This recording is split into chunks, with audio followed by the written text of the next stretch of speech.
లేని దేవుడు, సర్వశక్తిమంతుడు, అనుదినము అనుక్షణము మన కాచి కాపాడుతున్నారు.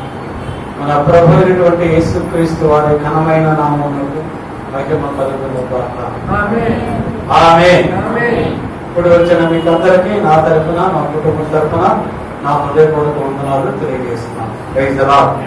హల్లెలూయా. హల్లెలూయా. గడిచిన 11 నెలల ప్రభువు తన కృపా బాహుళ్యములో మమ్మల్ని భద్రపరిచి ఈ 2021 సంవత్సరం చివరి నెల డిసెంబర్ నెల మొట్టమొదటి ఉత్థాన దినమునకు తోడుకొని వచ్చిన మన ప్రభు అయిన యేసుక్రీస్తు నామమునకు మహిమ కలుగును గాక. హల్లెలూయా. Praise the lord. ఈ నెల మొట్టమొదటి ఉత్థాన దినమందు ప్రభువు నాకు ఇచ్చినటువంటి వాగ్దానం. Praise the lord. దావీదు మహారాజు రాసినటువంటి కీర్తన 145వ కీర్తన 14వ వచనం ద్వారా ప్రభువు మనతో మాట్లాడుతున్నారు. ఈ డిసెంబర్ వాగ్దానం, the Lord will raise up all who are bowed down. యెహోవా కృంగిపోయిన వారినందరినీ లేవనెత్తేవాడు. హల్లెలూయా. మన దేవుడైనటువంటి యేసయ్య కృంగిపోయిన వారిని అందరినీ కూడా లేవనెత్తేటువంటి దేవుడు. హల్లెలూయా. హల్లెలూయా. Praise the lord. ఎవరైతే కృంగిపోతూ ఉన్నారో, ఎవరైతే కృషించిపోతూ ఉన్నారో, ఎవరైతే నిరాశ నిస్పృహలతో ఉన్నారో వారందరినీ వారి నిరాశ నిస్పృహలో నుంచి మన ప్రభువు విడుదల చేయబోతున్నారు. కృంగిపోయిన వారిని లేవనెత్తబోతున్నారు. కృషించిన వారిని లేవనెత్తేటువంటి దేవుడు, తను ఆశ్రయించినటువంటి తన బిడ్డలు, తన పక్షముగా తనతో నడుస్తున్నటువంటి తన బిడ్డలు కృంగిపోతున్నప్పుడు నిందల చేత, అవమానముల చేత, సమస్యల చేత, ఇబ్బందుల చేత కృంగిపోతూ ఉంటే మన దేవుడు చూసి నెమ్మదిగా ఉండేటువంటి దేవుడు కాదు, మౌనముగా ఉండేటువంటి దేవుడు కాదు. కృంగిపోయిన ప్రతి హృదయాన్ని, కుసించిపోయిన ప్రతి జీవితాన్ని కూడా లేవనెత్తి ఫలింపజేసేవాడు మన దేవుడైనటువంటి యేసయ్య. Praise the lord. దానియేలు గ్రంథం 6వ అధ్యాయం 18వ వచనములో రాబోయేటువంటి దర్యావేషు రాత్రంతా ఉపవాసం ఉండి నిద్రపోలేదు. నీతిమంతుడైనటువంటి దానియేలు సింహం యొక్క ఆ యొక్క గుహలో పడవేసినప్పుడు రాబోయేటువంటి దర్యావేషుకి నీతిమంతుడైనటువంటి దానియేలు గురించి మరో విచారం కలిగిన వాడై రాత్రంతా నిద్రపోలేదు, ఉపవాసం ఉన్నాడు. నాట్యవక్తలు నాట్యము చేస్తూ ఉంటే ఒకరిని ఆపు చేశాడు. కృంగిపోయారు. నీతిమంతుడికి కలిగినటువంటి అన్యాయమైనటువంటి తీర్పు నిమిత్తమై దేవుని బిడ్డలారా, ఎస్తేరు గ్రంథం 6వ అధ్యాయము 1వ వచనములో రాత్రంతా ఆశీర్వాదాలకు నిద్రపడటం లేదు. దేవుడు ఒక వ్యక్తిని హెచ్చించాలనుకున్నప్పుడు, దేవుడు ఒక వ్యక్తికి ఉన్నతమైనటువంటి స్థితి ఇవ్వాలనుకున్నప్పుడు, దేవుడు ఒక కుటుంబాన్ని, ఒక జాతిని ఆయన ఉన్నతమైనటువంటి స్థితిలో ఉంచాలనుకున్నప్పుడు, రక్షించాలనుకున్నప్పుడు దానికి ఎవరు అవసరమో వారికి నిద్ర పట్టనివ్వరు. ఎవరిని ప్రేరేపిస్తే, ఎవరి ద్వారా ఆ మహత్కార్యము జరుగుతారో వారికి నిద్ర పట్టనివ్వరు. దేవాది దేవుడు సింహము గుహలో వేయబడినటువంటి ఆ యొక్క సింహము గుహలో వేయబడిన దానియేలుని ఉన్నతమైనటువంటి స్థితిలో ఉంచడానికి దర్యావేషు రాజుకు నిద్ర పట్టనివ్వలేదు దేవుడైన యెహోవా. యూదా వంశాన్ని మొత్తమేని ఉన్నతమైనటువంటి స్థితిలో ఉంచడానికి అహష్వేరోషు రాజు నిద్ర పట్టకుండా చేశాడు దేవుడు. సమాచార గ్రంథాన్ని తీసుకురమ్మని తన దాసులను పిలిపించుకొని దాన్ని చదివినప్పుడు తనను చంపాలని కపటోపాయమైనటువంటి ఆ దుష్టుల నుంచి విడిపించినటువంటి మద్దతుని సన్మానించాలని, ఆ సన్మానం ద్వారా యూదులందరూ కూడా మద్దతుకు ఉన్నతమైనటువంటి స్థితి రావడం ద్వారా యూదులందరికీ కూడా రక్షణ కలిగింది. నువ్వు కృంగిపోతూ ఉంటే, నిందలతో, అవమానములతో నీవు ఆలోచిస్తూ ఉంటే, విచారణతో కృంగిపోతూ ఉంటే దేవుడు నీపక్షముగా గొప్ప కార్యములు చేసేటువంటి దేవుడు. దావీదు మహారాజు రాసిన 2వ దావీదు మహారాజు అంటున్నాడు, దేవా యెహోవా, నేను కృషించిపోవచ్చున్నాను, నన్ను కరుణించు, నేను కృషించిపోవచ్చున్నాను. 69వ కీర్తన 20వ వచనములో దావీదు మహారాజు అంటున్నాడు, నిందకు నా హృదయము బద్ధమాయెను, నేను బహుగా కృషించి ఉన్నాను. నిందకు నా హృదయము బద్ధమైపోయింది. ఒక్కొక్కసారి మన అందరూ హృదయాలు బద్ధమైపోతాయి. అన్యాయముగా మన మీద నిందలు వేసినప్పుడు, అన్యాయముగా మనం అవమానించినప్పుడు మన గుండెలు బద్దలైపోతాయి, మన హృదయంలో బద్దలైపోతాయి. బలవించడం వారై కృంగిపోతాము, కృషించిపోతాం. దావీదు దేవునికి మొరపెట్టుచున్నాడు, దేవా యెహోవా, నింద వలన నా హృదయం బహుగా కృషించిపోయింది, బహుగా కృషించిపోయింది. 57వ కీర్తన 9వ అధ్యాయము 108వ కీర్తన 14వ వచనములో ప్రభువు దావీదు మహారాజు అంటున్నాడు, దేవా యెహోవా, నీ కృప, నీ ప్రేమ ఆకాశము కంటే ఎత్తైనది. మన యేసయ్య ప్రేమ ఆకాశము కంటే ఎత్తైనది, సముద్రము కంటే లోతైనది. ఆయన నీకున్న కష్టాన్ని చూసి నీ దేవుడైనటువంటి యేసయ్య ఆయన సంతోషించేటువంటి దేవుడు కాదు.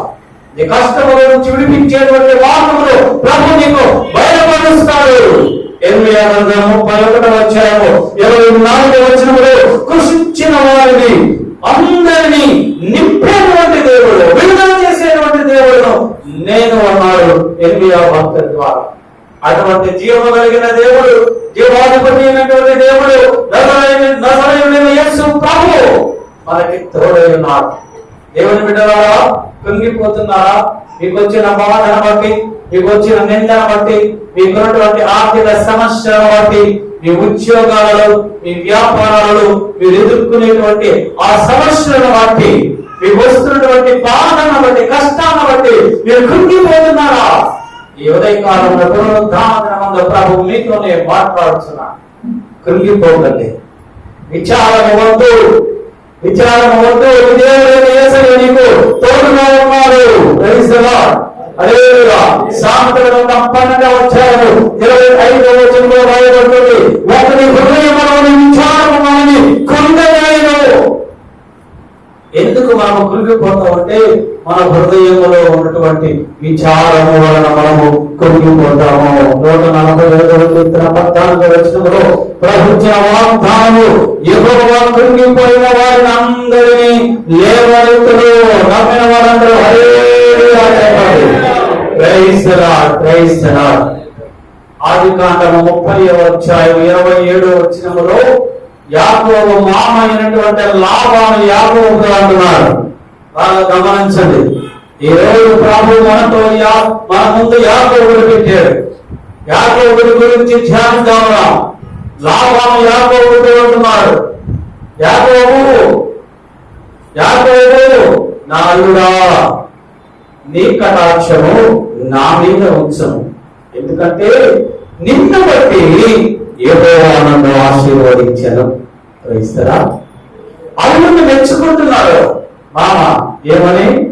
నీ కటాక్షము నా మీద ఉంచు, ఎందుకంటే నీ దేవుడైనటువంటి యెహోవా నిన్ను బట్టి నన్ను, నా కుటుంబాన్ని, నా ఆస్తిని, నా సంపదను, నా పిల్లలను, యావత్ ఆస్తిని కూడా, నా సమస్తాన్ని కూడా నిన్ను బట్టి ఆశీర్వదించాడు కనుక నీ కటాక్షము నాకు కావాలి, నీ కటాక్షము నాకు కావాలి. నా మీద నీకు కోపం వద్దు.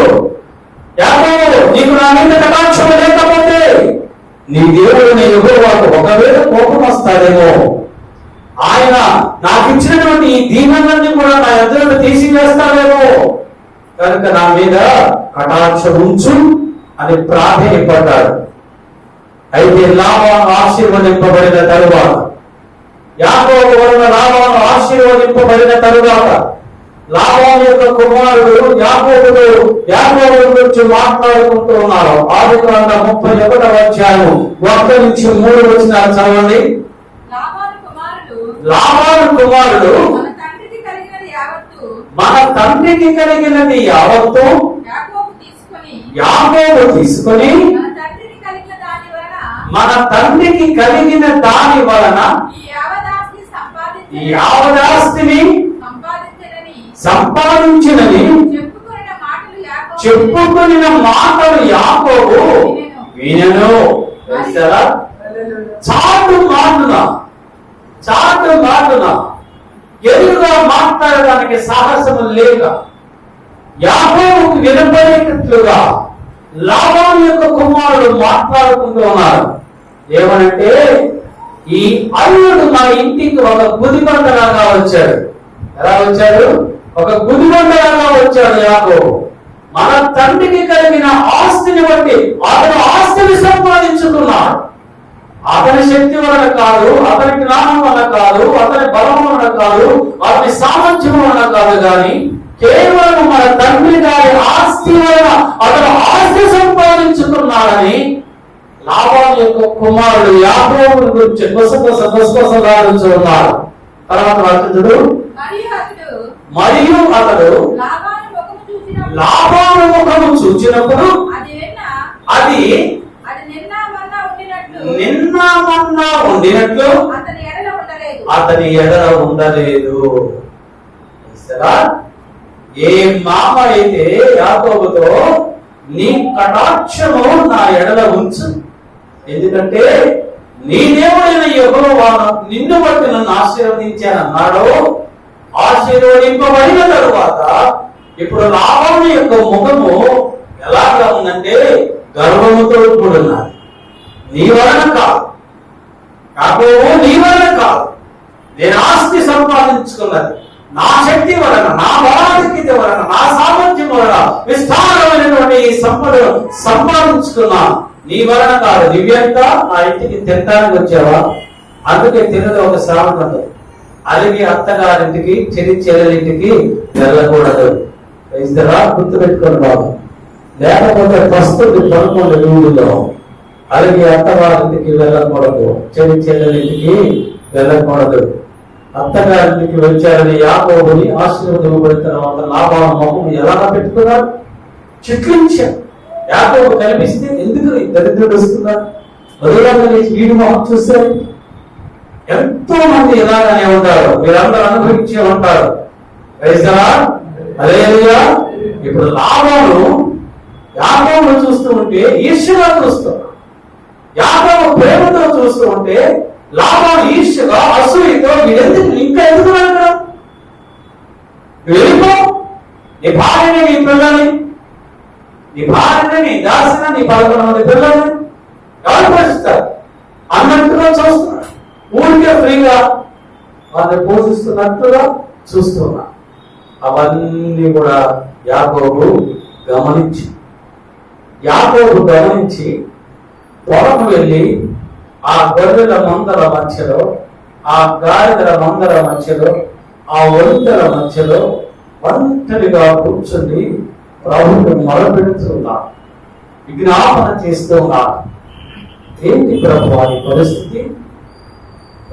ఒకనాడు నీ కటాక్షము నా ఎడలుంచు, ఈ దేవుని బట్టి నన్ను ఆశీర్వాదిస్తున్నాడు, నీ దేవుడే నన్ను ఆశీర్వదిస్తున్నాడు, నిన్ను బట్టి అన్న నా మామ, నా భావముల యొక్క ఆలోచనలు మారిపోయినాయి, నేను వారికి అడ్డమైనట్టుగా ఉన్నారే, ఏంటి ప్రభు అని ఒక విచారము కలిగి యాకోబు ఆలోచిస్తున్నాడు. చదువుతున్నాం మనం సామెతల గ్రంథం 12వ అధ్యాయం 25వ వచనం. ఒకరి హృదయములోని విచారము వానిని కృంగ చేయదు.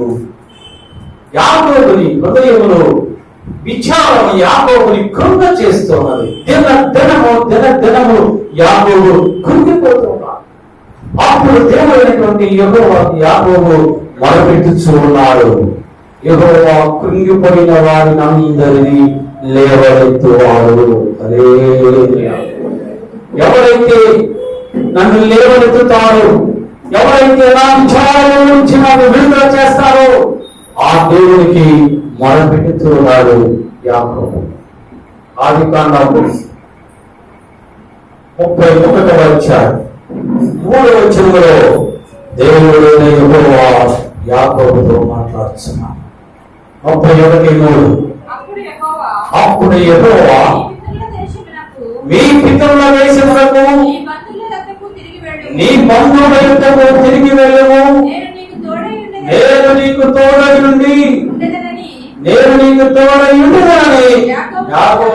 చెప్పిన హల్లెలూయా. దేవుడు యాకోబుతో మాట్లాడుతున్నాడు ఆ రాత్రి. యాకోబు, నీ మనోవిచారమును తీసుకుని నువ్వెందుకు కృంగిపోతావు? కృంగిపోయిన వాడిని లేవనెత్తి వాడని నేను నిన్ను పిలుచుకున్నాను. నేను నీ తండ్రి అయినటువంటి అబ్రహాము దేవుడను, నీ తండ్రి అయినటువంటి ఇస్సాకు దేవుడను, నీ దేవుడను, నీ వాగ్దానములన్నింటిలో నీకు తోడైంది, నిన్ను కాపాడుతానని వేదనలో వాగ్దానం చేసిన దేవుడను నేను. నువ్వెందుకు కృంగిపోతావు? నీకు కలిగిన ఈ నిందను బట్టి, యవ్వనమును బట్టి నువ్వు కృంగిపోవద్దు. నువ్వు లేచి నీ భార్యని, నీ దాసీలని, నీ పరుగుల కుమారుడు నువ్వు సంపాదించిన, నేను నీకు ఇచ్చిన ఈ 50 రాశిని తీసుకుని ఇప్పుడే లేచి వెళ్ళిపో. నీ తండ్రి అయినటువంటి అబ్రహాము దేశంలో, నీ తండ్రి అయినటువంటి ఇస్సాకు దేశంలో, కనాను దేశంలో వెళ్ళి ప్రయాణమై వెళ్ళిపో. నేను నీకు తోడై ఉంటాను. నేను నీకు తోడై ఉండగా ఏ ఆనందము నీకు కలగదు. నీకు విరోధముగా ఏ మనుషుడు, ఏ ఆయుధములు, ఏ దుష్టుడు రూపింపబడదు.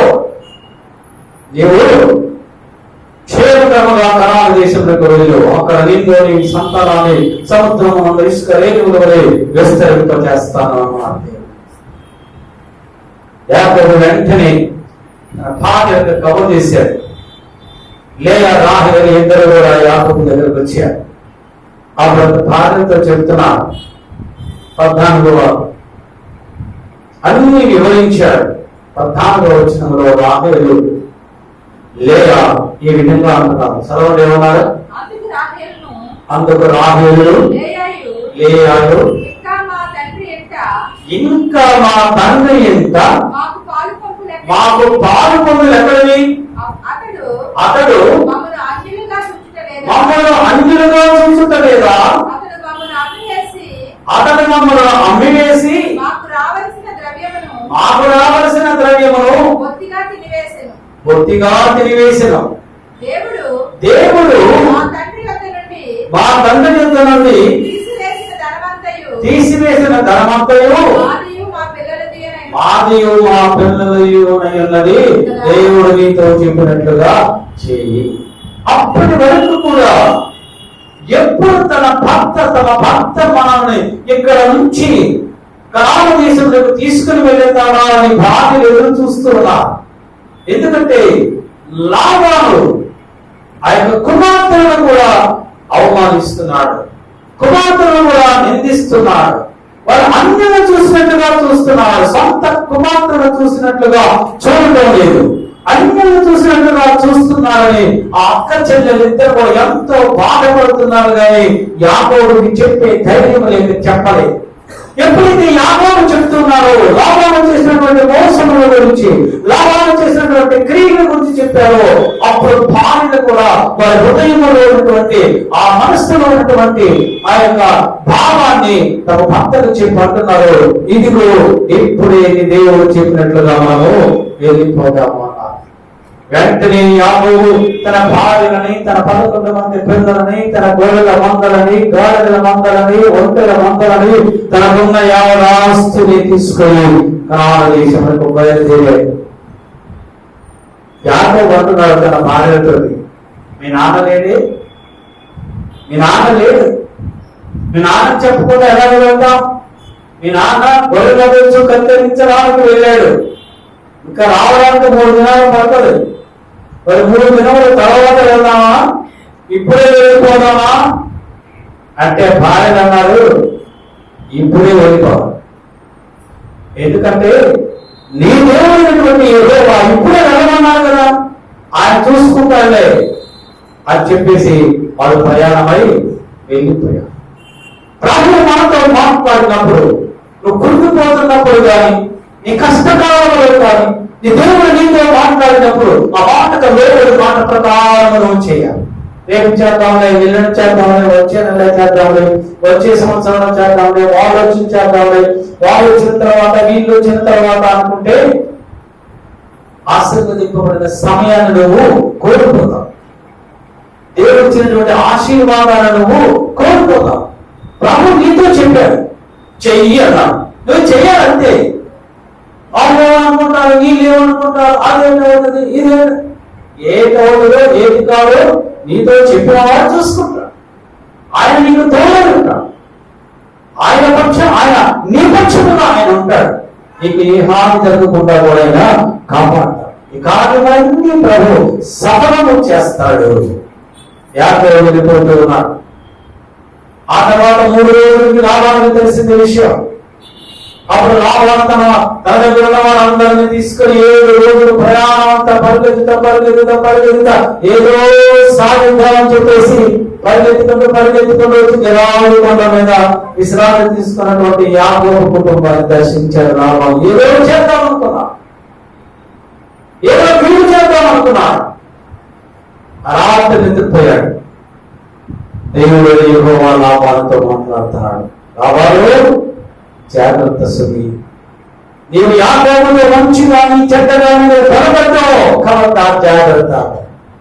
ఏదో చేద్దామని వస్తున్నాడు. ఏం చేశాడు? ఏమైనా చేశాడా? ఏమీ చేయలేదు. దేవుడు ముందుగానే హెచ్చరించాడు. అదేవిధంగా సహోదరుడా, నీ పక్షములో ప్రభు ఉన్నప్పుడు నీకు విరోధంగా వచ్చిన వారితో ప్రభువే మాట్లాడతాడు. ఆయనే హెచ్చరిస్తాడు. వాడు చేసినటువంటి కీడుని చేయగా నిన్ను ప్రేమించి నీకు కానుకరించి తిరిగి వెళ్ళిపోతారు. అలా చేసేటువంటి దేవుడు మన దేవుడు. లాభాలతో ప్రభు మాట్లాడుతున్నాడు. లాభాలు యాకోబుకు వ్యతిరేకంగా మంచి గాని చెడ్డ గాని నీవు మాట్లాడవద్దు. 55వ వచనం 31వ అధ్యాయంలో అప్పుడు లాబాను లేచి తన కుమారులను తన కుమార్తెలను ముద్దు పెట్టుకొని వారిని దీవించి బయలుదేరి తన ఊరికి వెళ్ళిపోయాడు. ఏం చేశాడు? లాబాను లేచాడు. నిద్ర లేచిన తర్వాత తన కుమారులను తన కుమార్తెలను ముద్దు పెట్టుకున్నాడు, కౌలించుకున్నాడు. తిరిగి వచ్చేదానే వెళ్ళిపోయాడు. తన బిడ్డలని ప్రేమించేటట్టు చేశాడు దేవుడు. హెచ్చరిస్తాడు. తన ప్రజలకు వ్యతిరేకముగా రూపింపబడినటువంటి ఏ జనమైనను ఏ దేశమైనను కృంగిపోతున్నావా? ప్రియ సంగమా, కృంగిపోతున్నావా? ఈ ప్రతి కన్నీటి భాషలో రామను చూస్తూ ఉన్నాడు. అబ్రహాము ఆ రాత్రి వేళ నిద్ర లేకుండా ఏడుస్తూ ఉన్నాడు. అబ్రహాము కన్నీరు కారుస్తూ ఉన్నాడు. అయ్యో నా భార్య అభినందన తన ఇంటికి తీసుకుని వెళ్ళిపోయాడు. నా భార్య యొక్క అందాన్ని చూసి నా భార్య ఇప్పుడు ఒక అన్య రాజు దగ్గర ఉన్నారు. కన్నీటి పర్యంతగా ఏడుస్తూ ఉన్నారు. ఆకంతా ఏడుస్తూ ఉన్నారు. సేవకుని యాదలు వచ్చాడు, దాసులు వచ్చాడు. యజమానుడా, నువ్వు ఏడవద్దు, నువ్వు కన్నీరు కాల్చవద్దు. నీ దేవుడైనటువంటి యెహోవా నీకు తోడై ఉన్నాడు. యజమానుడు ఏమీ జరగదు, ఎవరికి నువ్వు సంబంధించదు, నువ్వు యాడవద్దు చెప్తున్నావు కదా. అబ్రహాము ఏడుస్తూనే ఉన్నాడు. కానీ దేవుడు చూశాడు. అబ్రహామును పిలుచుకున్నటువంటి దేవుడైన యెహోవా అబ్రహాము యొక్క కన్నీటిని చూశాడు. రాత్రి దేవుడితో మాట్లాడుతున్నాడు. ఆదికాండం 20వ అధ్యాయం 2-3 వచనాలు చదవండి. అప్పుడు అబ్రహాము తన భార్య అయినటువంటి శారాను గురించి ఈమె నా చెల్లెలని చెప్పాను కనుక గెరారు రాజైన అబీమెలెకు శారాను పిలిపించి తన ఎంట చేర్చుకొనెను. అయినను రాత్రి వేళ దేవుడు స్వప్నమందు అబీమెలెకు వద్దకు వచ్చి నీవు నీ ఎంట చేర్చుకొనిన స్త్రీ ఒక పురుషునికి భార్య కనుక ఆమె నిమిత్తము నీవు చచ్చినవాడు అని చెప్పారు. క్రైస్తరా, హల్లెలూయా. దర్శనం అబ్రహాముకు కలగలేదు. కృంగిపోతున్న అబ్రహాముతో దేవుడు మాట్లాడలేదు. అన్యుడైనటువంటి అబీమెలెకుతో మాట్లాడుతున్నాడు. అబీమెలెకు, నీ దగ్గర ఉన్నటువంటి స్త్రీ ఒకని ఒకవేళ ఆమె కూడినట్లయితే నువ్వు చస్తావు, జాగ్రత్త సుమి అని దేవుడు అబీమెలెకుని హెచ్చరించారు. వెంటనే అబీమెలెకు ఆ శారాన్ని తీసుకొచ్చి అబ్రహాంకి అప్పచెప్పాడు. కొన్ని బహుమతులు కూడా తీసుకొచ్చి అబ్రహాంకి అప్పచెప్పాడు. లాబానుకు దర్శనం ఇచ్చాడు దేవుడు. యాకోబుతో మంచి కానీ చెడ్డ కానీ మాట్లాడలేదు. యాకోబుతో దేవుడు మాట్లాడలేదు. అన్యమైనటువంటి లాభాలతో మాట్లాడాడు. నీవు కృంగిపోతూ ఎవరి వలన నువ్వు బాధపడుతున్నావో, ఎవరి వలన నువ్వు కృంగిపోతూ ఉన్నావో, దేవుడు వారితో నిపక్షముగా మాట్లాడి గొప్ప కార్యములు చేస్తాడు. దేవుడు నిపక్షముగా వ్యాఖ్యమాడు గొప్ప కార్యములు చేస్తాడు. దేవుడు నిపక్షముగా నీ పై అధికారులతో మాట్లాడు, నిపక్షముగా గొప్ప కార్యములు చేస్తాడు. క్రైస్తవులా? హల్లెలూయా, హల్లెలూయా. నేను వ్యాపారం చేసేటప్పుడు చాలా సార్లు అధికారులు మా వ్యాపారం మీదకి వచ్చేవారు. డిపార్ట్మెంట్ వాళ్ళు రైడింగ్ వచ్చేవారు. ఏ వ్యాపారం మీదకైనా డిపార్ట్మెంట్ వాళ్ళు రైడ్ చేస్తారు. అప్పుడప్పుడు వచ్చి చెకింగ్ చేస్తూ ఉంటారు. అలాగే ఒకసారి చెకింగ్ వచ్చారు, రైడ్ చేస్తారు. ఎప్పుడు సాయంత్రం 7 గంటలు. వాళ్ళు అనుకున్నారు, డిపార్ట్మెంట్ వాళ్ళు అనుకున్నారు, ఎక్సైజ్ డిపార్ట్మెంట్ వాళ్ళు 20 మంది ఆఫీసర్స్ ఒకేసారిగా సడన్ గా రైడ్ చేసి, అప్పట్లో బ్రాండీ షాప్ లేనా, ఆ వైన్ షాప్ చుట్టూ కాపలా ఉండి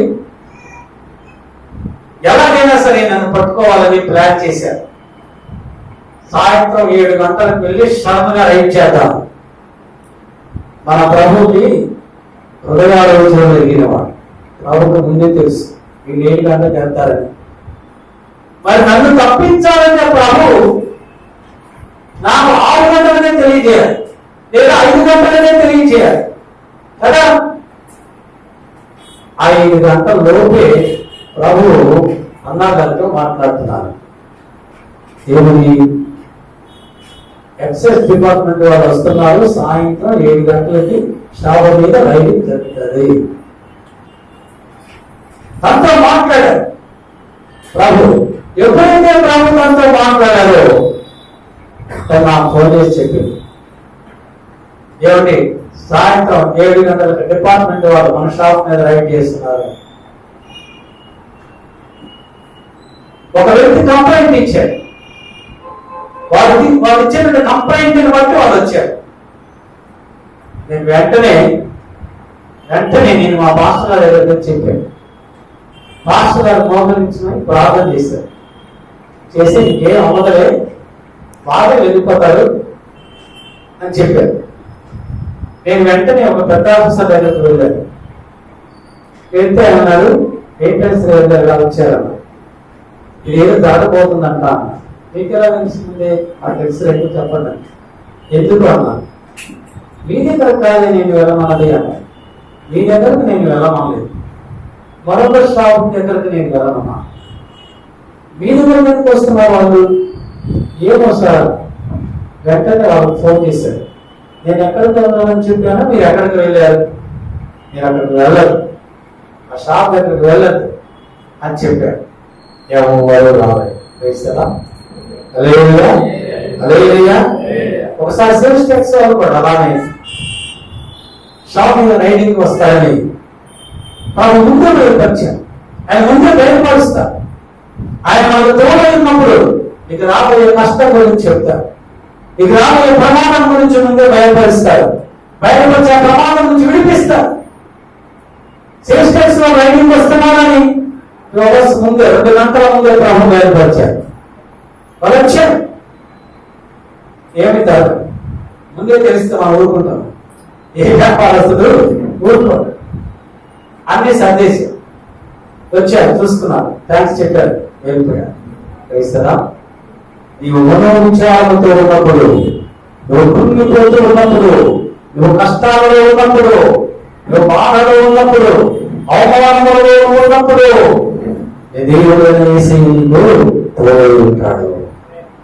ఆ అవమానంలో నుంచి విడిపించేవాడు, ఆ నిందలలో నుంచి విడిపించేవాడు. అబ్రహాముకు తోడై ఉన్న దేవుడు, ఇస్సాకుకు తోడై ఉన్నటువంటి దేవుడు, యాకోబుకు తోడై ఉన్నటువంటి దేవుడు నిశ్చయముగా మనకి తోడై ఉన్నాడు. దావీదు మహారాజు రాసినటువంటి కీర్తన 30వ కీర్తన 5వ వచనంలో రాయబడతారు, సాయంకాలం ఏపు వచ్చి రాత్రి ఉదయమున సంతోషము ఇస్తారా.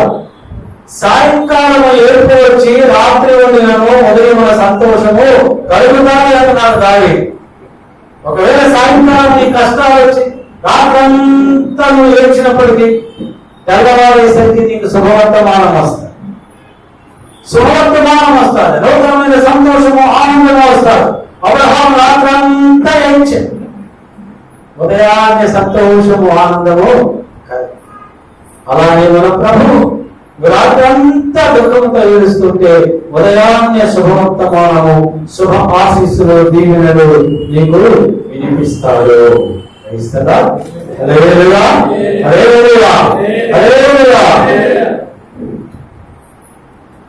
ఆదికాండం 32వ అధ్యాయం 6, 7, 8 వచనాలు చదివినప్పుడు అక్కడ రాయబడతారు, యాకోబు తన పరివారంతో కలిసి కనాను దేశములకు బయలుదేరి వెళ్తూ ఉన్నారు. ఆ సమయంలో దూతలు ఒక వర్తమానం తీసుకుని వచ్చారు. యజమానుడా యాకోబు, నీ సహోదరుడైనటువంటి ఏశావు 400 మందితో ఎదుర్కొనడానికి వచ్చుచున్నాడు. ప్రమాదం వస్తుంది, ప్రమాదం మహాభయంకరంగా వస్తుంది.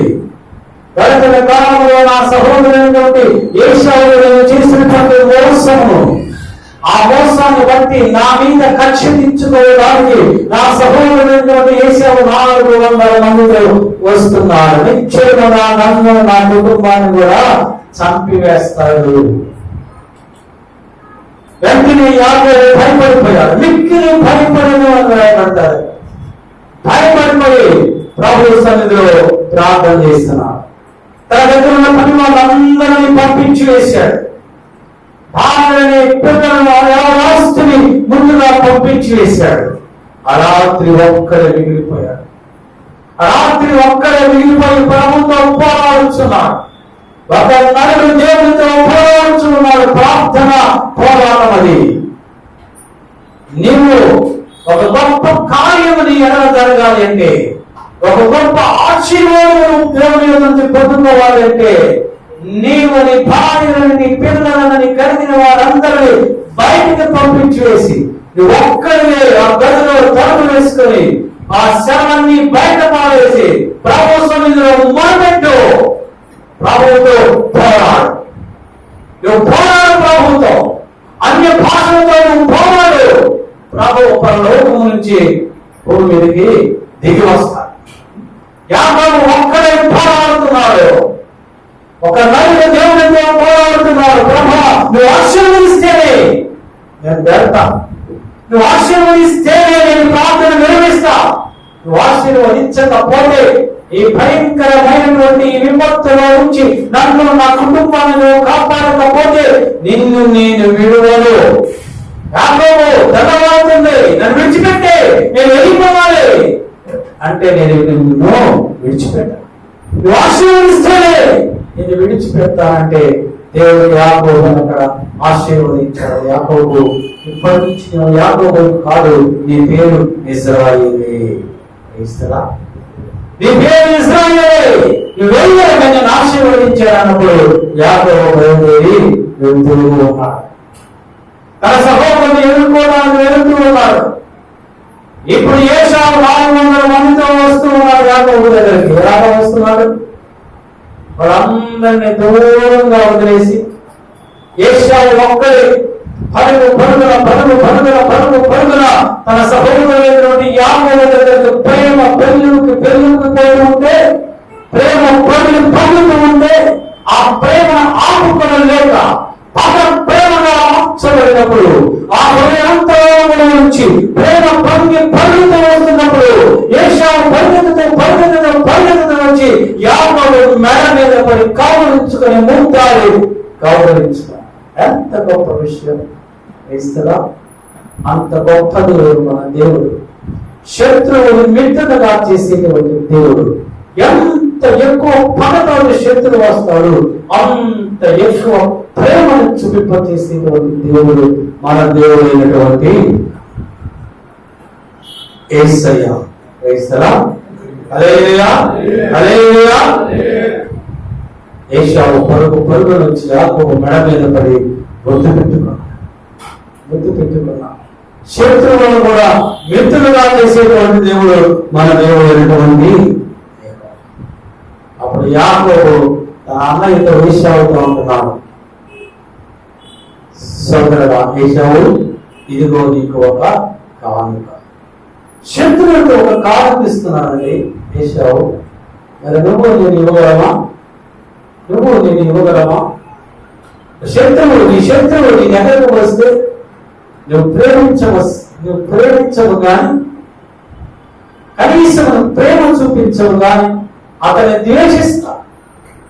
ద్వేషించి పంపేస్తావు. యాకోబు ఏం చేశాడు? ఒక కానుకని తన సహోదరునికి ఇచ్చాడు. బైబిల్లో ఏం రాయబడతారు? ఈ శత్రువుని ప్రేమించు.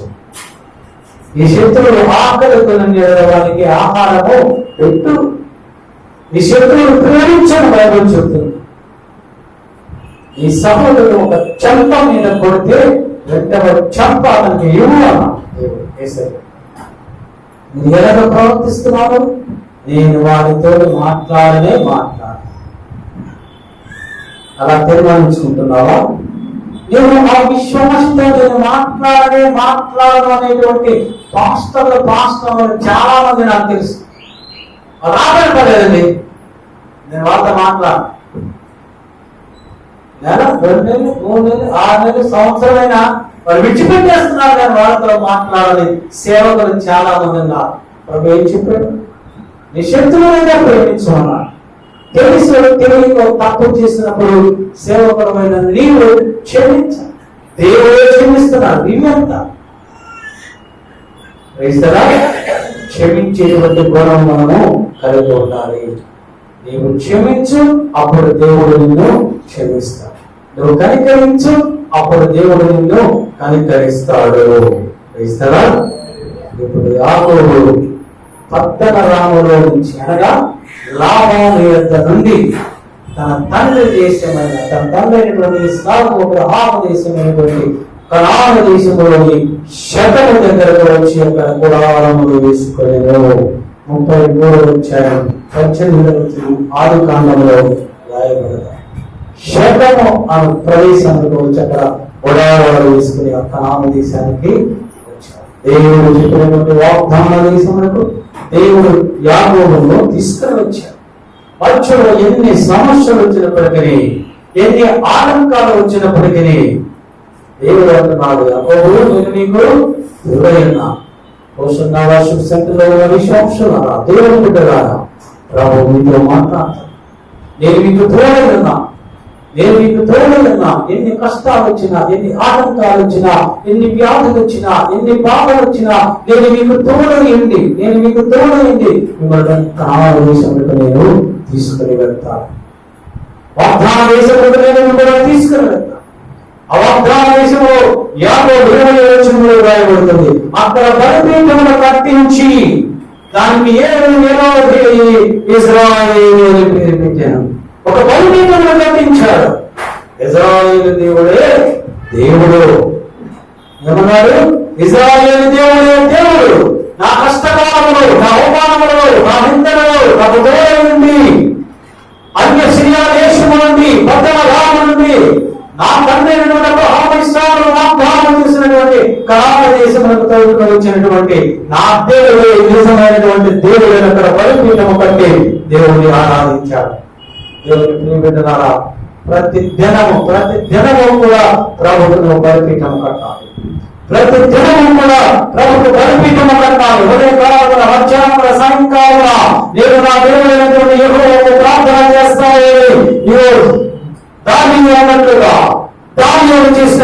దావీదు చేసినట్టుగా మనము కూడా ప్రతి దినము కూడా బలిపీఠము కర్త. బలిపీఠం అంటే ప్రార్థనా దీపము. నీ హృదయమే బలిపీఠము. ఆ హృదయం మీద ప్రభువుని నుంచి నువ్వు ప్రార్థించాలి. అప్పుడు ప్రభువు నిన్ను నన్ను పరమ కణానికి తీసుకొని వెళ్తాడు. కష్టాలు వచ్చాయని కృంగిపోవద్దు. నీవెప్పుడు కృంగిపోతే అప్పుడే నీ దేవుడు నీ పక్కనే ఉన్నాడని ఆయనకు ప్రార్థన చేయి. నీకు ఉద్యోగం రాకపోతే నువ్వు కృంగిపోయావు. నీకు వివాహం కాకపోతే నువ్వు కృంగిపోవద్దు. నీకు ఎగ్జామ్స్ లో ఫెయిల్ అయిపోతే నువ్వు కృంగిపోవద్దు. బాగా నుంచి ప్రార్థన చేయి. ఏం చేయరా? ప్రార్థన చేయి. నువ్వు ప్రార్థన చేయవా? మా గారు ప్రార్థన చేస్తారు, మా మామ గారు ప్రార్థన చేస్తారు, పాపం గారు ప్రార్థన చేస్తారు, వాళ్ళు ప్రార్థన చేస్తారు, వీళ్ళు ప్రార్థన చేస్తారు. అక్కడికి వెళ్ళాను, ఆ దేవుడు ప్రార్థన చేస్తారు. ఆ 7 రోజులు ఉపవాసాలు పెట్టే ఆ పండుగలో పాల్గొంటాం. Waste waste. ముందు నువ్వు ప్రార్థన చేయి. ముందు నీకు విశ్వాసం ఉంటే బైబిల్ యేసు ప్రభువు ఏం చెప్పారు? అమ్మా, నీ విశ్వాసమే నిన్ను స్వస్థపరచు. నీ విశ్వాసమే నిన్ను ఆశీర్వదిస్తాడు. నువ్వు ప్రార్థన చేయకుండా మా అమ్మ ప్రార్థన చేస్తే, మా నాన్న ప్రార్థన చేస్తారు, మా భాష గారు ప్రార్థన చేస్తారు, భాష గారు ప్రార్థన చేస్తారు, మీ అమ్మ ప్రార్థన చేస్తారు. మీ అమ్మ కాదు కదా మార్పు తక్కువ వచ్చింది, మీ నాన్న కాదు కదా మార్పు తక్కువ వచ్చింది, భాష గారు కాదు కదా. నీకు విశ్వాసం, నీ ఉద్యోగ నిమిత్తమై, నీ వివాహ నిమిత్తమై, నీ ఉన్నతమైనటువంటి స్థితి నిమిత్తమై ప్రభు సన్నిధిలో నీవు కన్నీరు కావచ్చు. ముందు నువ్వు కన్నీరు కాలిస్తే నీ కన్నీరు ప్రార్థన తెలుస్తాడు. ఆయన విననేల వినులకు ఆయన చెవులు మందము కాలేదు. ఆయన చెవులు మందము కాదు. చూడకుండా ఉండడానికి ఆయన గుర్తుపడు, మాట్లాడకుండా ఉండడానికి ఆయన మౌనంగా ఉండలేదు. ప్రియ సంఘమా, ఈ మొట్టమొదటి డిసెంబర్ మొట్టమొదటి ప్రభుత్వంతో సరిగా రాసిన భావంతో మాట్లాడుతున్నాం. ఏ సమస్య వచ్చినా అది ఏదైనా ఎన్నో రకాల సమస్యలు ఉంటాయి. అవి ఏమైనా సరే ఎదురు పడద్దు. చదివకమో, దిగులు పడకమో, భయపడకమో, నీ దేవుడు యెహోవా నీకు తోడై ఉన్నాడు. వర్షంలో ఉన్న వారందరికీ ప్రభువు తోడై ఉన్నాడు. ఈ నెలంతరూ తన కృపా బాహుళ్యములో భద్రపరిచి వారికి నూతనమైనటువంటి దీవెనలు ఆశీర్వాదములు అనుగ్రహించునుగాక. ఈ వాక్యం ద్వారా మీరందరూ ఆశీర్వదింపబడుదురు గాక. ఆమేన్, ఆమేన్, ఆమేన్. కృపా సత్య సంపూర్ణము, మహాపరిశుద్ధుడము, మహాఖండుడైన మా ప్రభువా యేసయ్య, ఈ డిసెంబర్ మొట్టమొదటి పునరుద్ధానము దాసుల ముఖాంతరములో మాట్లాడిన ప్రతి వాక్యములకు స్తోత్రం. కృంగిన హృదయాలను లేవనెత్తే వాడవు నీవే, కృషించిపోతున్న వారిని కనికరించే వాడవు నీవే, ఆపదలో శ్రమలో ఉన్న వారిని లేవనెత్తే వాడవు నీవే అని మాతో మాట్లాడావు ప్రభు. మా శ్రమలలో, మా నిందలలో, మా అవమానములలో, మా యొక్క అవమానములలో, నిందలలో, శ్రమలలో, ఇరుకులలో, ఇబ్బందులలో మాకు తోడైంది. మమ్మల్ని వినిపించి, మమ్మల్ని ఆశీర్వదించి, ఫలించి, అభివృద్ధి పరిచి ఆశీర్వదిస్తారని మాట్లాడిన దేవుడు నీవు ప్రభు. అంటే దీవుల ఆశీర్వాదాలు అన్ని మీ బిడ్డలకు మీరు అనుగ్రహించండి నాయన. మా సంఘ బిడ్డలను యూట్యూబ్ ద్వారా వాక్యము వింటున్న వారందరికీ మీరు అనుగ్రహించి వేరే సకల ఘనత, మహిమ, ప్రభావం పొందుతున్నాయి. యేసుక్రీస్తు శ్రేష్టమైనటువంటి నామమున అడుగుచూ వేడుకొనుచున్నా మా పరలోకపు పరమ తండ్రి. ఆమేన్, ఆమేన్. మన పరమ తండ్రి అయినటువంటి దేవుని ప్రేమయు, మన ప్రభువు రక్షకుడైన యేసుక్రీస్తు వారి యొక్క కృపా రక్షణ, పరిశుద్ధాత్మ దేవుని యొక్క అన్యోన్య సహవాసము సన్నిధి కూడి వచ్చినటువంటి సంఘములకు, యూట్యూబ్ ద్వారా వాక్యం వినిచున్న వారికి, వాక్యం ప్రకటించిన దైవజనులకు, వారి కుటుంబములకు, ఈ మైక్ ద్వారా వాక్యం వినిన వారందరికీ, లోకములో ఉన్న సకల పరిశుద్ధులకు ఇప్పుడు ప్రభు రాకడ పర్యంతం సదాకాలం తోడై ఉండును గాక. ఆమేన్, ఆమేన్, ఆమేన్. హల్లెలూయా. Praise the lord, praise the lord, praise the lord.